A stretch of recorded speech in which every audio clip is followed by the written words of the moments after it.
Am I the a-hole for cutting off my daughter after she slept with her sister's husband? I am not OOP. OOP is U Remote War 7356, originally posted to our AITA Relationships AITA for cutting off my daughter after she slept with her sister's husband. Thanks to you/Zoeherder, you/Queen Legolas, and you/Sloth for suggesting this BoRU original post. July 3, 2026, I, a 59-year-old female, have two daughters, Emma, a 35-year-old female, and Chloe, a 33-year-old female. Emma has been married to her husband, a 36-year-old male, for 11 years, and they have two children together. Chloe has been married to her husband, a 34-year-old male, for 8 years, and they have one 5-year-old son. About 6 weeks ago, Emma called me just after midnight, completely hysterical. She told me she'd suspected for months that her husband was hiding something.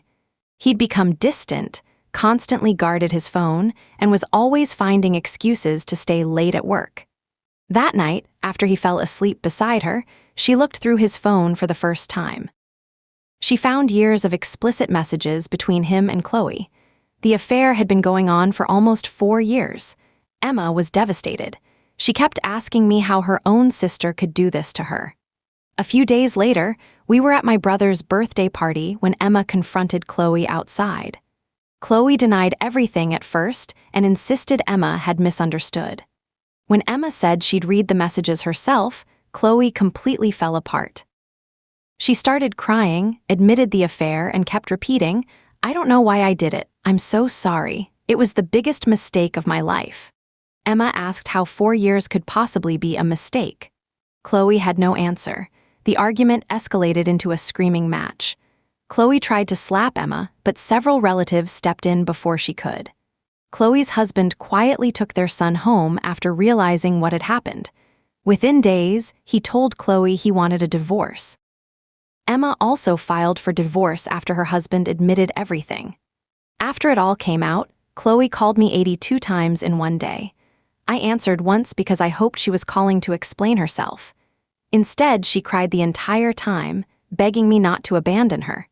She said she'd already lost her husband, was probably going to lose shared custody of her son, and couldn't bear losing her mother too. She said she knew she didn't deserve forgiveness, but begged me not to hate her forever. I told her I couldn't look at her the same way anymore. I said this wasn't one bad decision. It was years of lying to her sister, her husband, and the rest of us. I told her I loved her because she's my daughter, but I didn't want contact with her for the foreseeable future. Since then, I've ignored every attempt she's made to reach out. This is where my family thinks I'm wrong. My sisters say Chloe has already lost everything: her marriage, her relationship with her sister, many of her friends, and likely the family she dreamed of giving her son. They say she's genuinely remorseful, has started individual therapy, and isn't trying to justify what she did. They argue that if a mother won't stand by her child after they've hit rock bottom, who will? They also remind me that cutting Chloe off means my grandson is growing up without his grandmother, even though he's done nothing wrong. I understand all of that. But every time I think about welcoming Chloe back into my life, I picture Emma reading those messages alone in the middle of the night, realizing that 2 of the people she trusted most had been lying to her for years. I don't know if I can move past that. My family says I'm punishing Chloe forever for something she already deeply regrets. I feel like I'm simply refusing to pretend it never happened. AITA, I know a lot of people are used to seeing cheating posts and always thinking they are fake, but what would you do if you were in my shoes? Relevant/top comments commenter 1, NTA, she's not genuinely remorseful, she's sad she got caught and is facing consequences. Can't you have a relationship with your grandson via his father? Tell your sisters to mind their own business. This is between you and your daughters, nothing to do with them. OOP. I can kind of have a relationship with him, but the problem is that he wants his child to grow up closer to his own family, who lives in another city rather than his ex-wife's family. Commenter 2. I mean, I personally can't think of anything my kid would do that would cause me to cut her off permanently, but I would probably take a break for a while to organize my feelings. There is 10,000% nothing that could happen that would make me willing to cut off my grandkid. What Chloe did was unforgivable, but I would ask you, how would you feel if something happened to Chloe right now? How would you feel? If you don't feel anything, then you have your answer about what you want to do. OOP. It depends on what happens to her. If she is struggling with her mental health or got into an accident, I would obviously help her like a mother would. I admit I might have been harsh when I told her for the foreseeable future, but I was thinking of my daughter Emma and how she would be feeling right now. I love both my daughters equally from the moon and back, but I am just torn in this decision. Commenter 3, NTA, you have a daughter that has been completely destroyed by her own sister and her own husband. She's the one that needs your support, not the one that chose to cheat on her husband with her own sister's husband.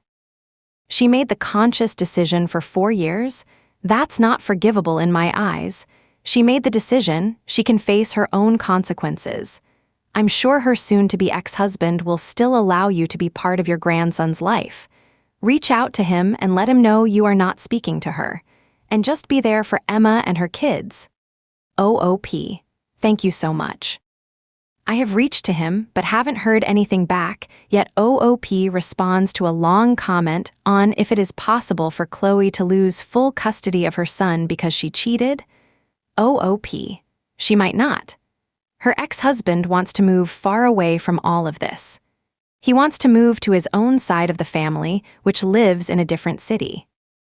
It would be hard for Chloe to be there for her son unless she moves with him or gets an apartment there, which I don't think she would unless she really wants to see her son. Commenter 4.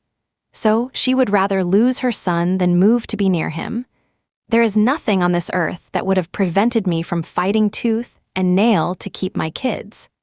How far away is his family?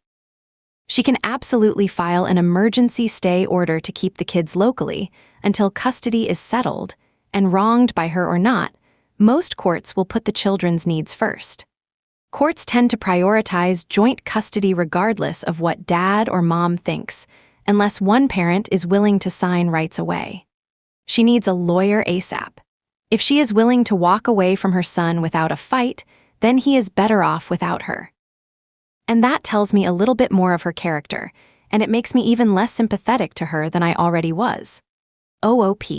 We are in Florida and his family is in Washington. Commenter 5. NTA. Chloe is only regretful because she's been caught. It's not like it was a one-time thing for even a couple months. It was 4 years. That requires active decision-making to not only continue the affair, but to hide it from her husband and her family. I think space right now is definitely needed. Try to find a way to stay in contact with your grandson's father, and I personally believe if you cut out Chloe, that it may make things easier for your ex-son-in-law to trust and allow you to visit, if he gets sole custody. She is an adult and has to live with her choices.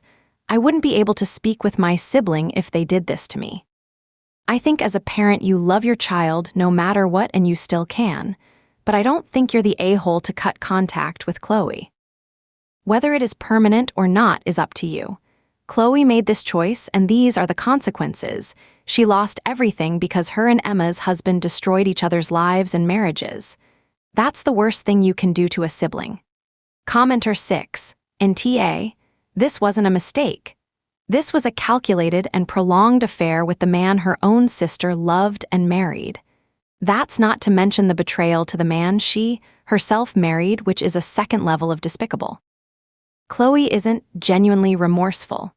She's genuinely wishing she hadn't obliterated her entire support circle in one fell swoop. She's crying that she has to face consequences. She would have kept it going for who knows how long if this had never come out. That she denied it at first is all you need to know she doesn't feel a shred of remorse. She just doesn't want to lose you along with everyone else in her life. Whether she does is entirely up to you. I personally could never look at my child the same way if they felt so utterly callous about betraying the two people she's supposed to love most in the world. Update. July 6, 2026. 3 days later, update. AITA for cutting my daughter out of my life after she had an affair with her sister's husband. I know it's very early for me to post an update, and I wasn't planning on it, but after reading the comments on my first post, I decided I needed one final conversation with Chloe before I completely closed the door. I went to her house yesterday, and I expected her to be emotional after calling me 82 times in one day, but she was surprisingly calm. I asked her the one question I still couldn't understand. Why? She admitted she'd been attracted to Emma's husband for years.